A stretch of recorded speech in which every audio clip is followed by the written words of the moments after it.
Mormon के शब्द जो बुक ऑफ मॉर्मन के मॉर्मन चैप्टर 7 में हैं।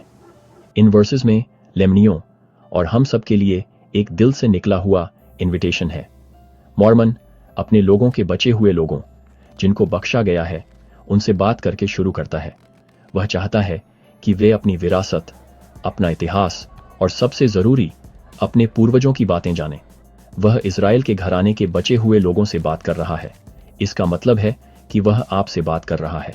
सबसे पहले मॉर्मन हमें याद दिलाता है, जान लो कि तुम इजराइल के घराने के हो, ये आपकी पहचान है। फिर वह हमें एक जरूरी बात बताता है, जान लो कि तुम्हें पश्चाताप करना ही होगा। बिना पश्चाताप के हम बच नहीं सकते। मॉर्मन हमसे आग्रह करता है कि हम अपने हथियार डाल दें, खून बहाने में खुश होना बंद कर दें। उन्हें तभी उठाओ जब भगवान आज्ञा दें। यह शांति और बदलाव के लिए एक आह्वान है।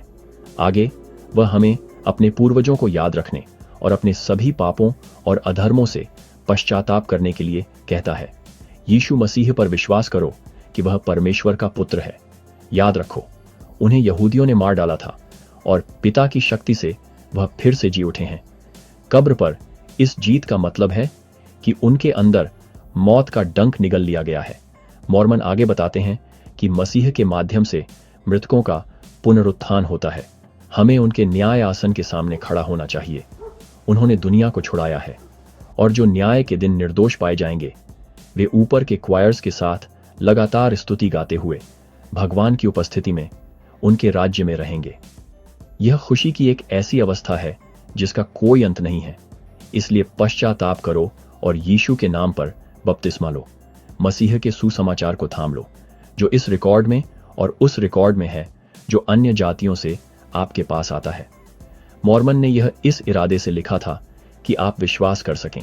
अगर आप इन अभिलेखों पर विश्वास करते हैं तो आप अपने पूर्वजों और उनके बीच भगवान द्वारा किए गए अद्भुत कार्यों के बारे में जानेंगे।